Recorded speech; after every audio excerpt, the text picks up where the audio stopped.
করে আল্লাহ কথাটা বলছে। হায় বান্দা, তুমি যদি আমার এই কথাটা বুঝতা কত না ভালো হতো।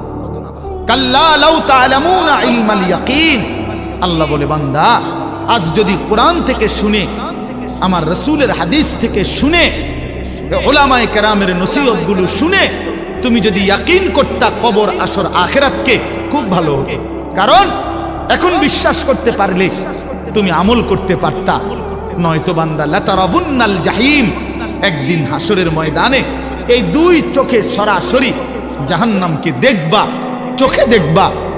ইয়াউমা ইদিন ইয়াতাযাক্কারুল ইনসান, আল্লাহ বলে সেদিন কিন্তু তোমার দুনিয়ার সমস্ত নাফরমানির কথা মনে পড়বে বান্দা জাহান্নামকে দেখে।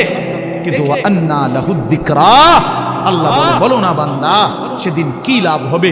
চুরি ডাকাতি, জিনা ব্যভিচার, মদ জুয়া, সুদ ঘুষ, অন্যায় অনিয়ম দুর্নীতি ছিনতাই রাহাজানি, হারাম রোজগার বাটপারি সিটারি, এই অসভ্যতা নোংরামি, যুবক সারা রাতের উলঙ্গ ছবি দেখা, নারী দেখা, অশ্লীল দৃশ্য দেখা, মোবাইলের নর্তকী দেখা।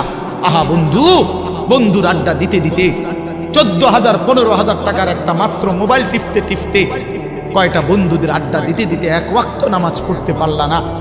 একটা অটো ড্রাইভার সামান্য একটা অটো চালাইতে গিয়া এক ওয়াক্ত নামাজ পড়তে পারলা না বাপ।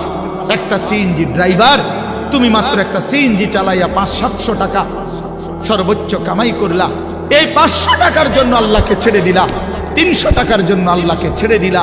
আহা মুসলমান, বড় অল্প দামে নিজেকে বিক্রি করে দিলা, বড় কম পয়সায় নিজের বেচা দিলা। মুসলমান, এত কম দামে বেচা দেওয়ার কথা না।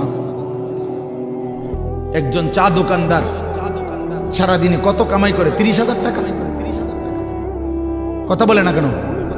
একজন চা দোকানদার একদিনে কি 30,000 টাকা কামাই করে? কত?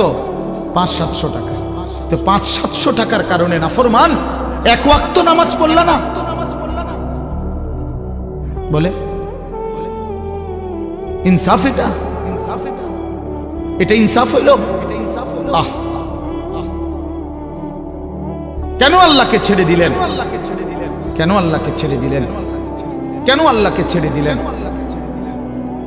মা গাররাকা বিরাব্বিকাল কারীম, আল্লাহ বলেন হে মানুষ, আমার মতো দয়ালু মেহেরবান, আমার মতো দয়ালু মাওলা, আমার থেকে কে তোমারে সরিয়ে দিল, ধোঁকা দিল? মা গাররাক, কে তোমাকে, কি তোমাকে ধোঁকায় ফেলে দিল? বলো বান্দা। অতএব প্রিয় বন্ধু, প্রিয় বাপ, আমাদের জিন্দেগি আখিরাত, আমাদের জিন্দেগি আখিরাত, আমাদের জীবন আখিরাত।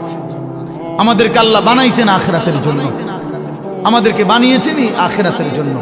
দুনিয়া দিবে না আল্লাহ আমাদেরকে, পুরা দুনিয়া মিলবে না। আপনারা বলেন যার 3 ফুট বিদেশ, তার অভাব মিটছে তো?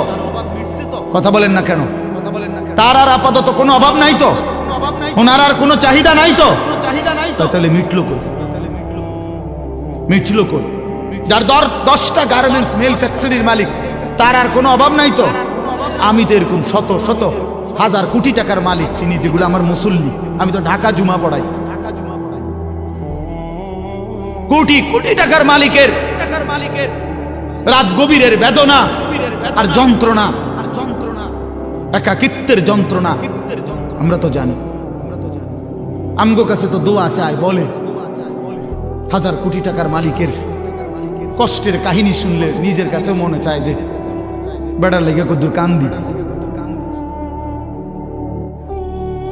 হ্যাঁ, স্বার্থপর এই দুনিয়া আল্লাহর নাফরমানি করে।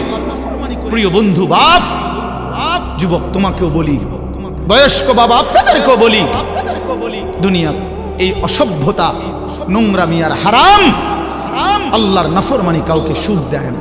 কোন সুদখোর পৃথিবীতে সম্মানিত হয় না, কোন ঘুষখোর পৃথিবীতে সম্মানিত হয় না, কোন জুলুমবাজ পৃথিবীতে সম্মানিত হয় না, কোন মদখোর, নেশাখোর, গাঁজাখোর, ফুট্টাখোর, বাবাখোর, ডাইলখোর, ইয়াবাখোর, হারামখোর পৃথিবীতে দামি হয় না বেটা।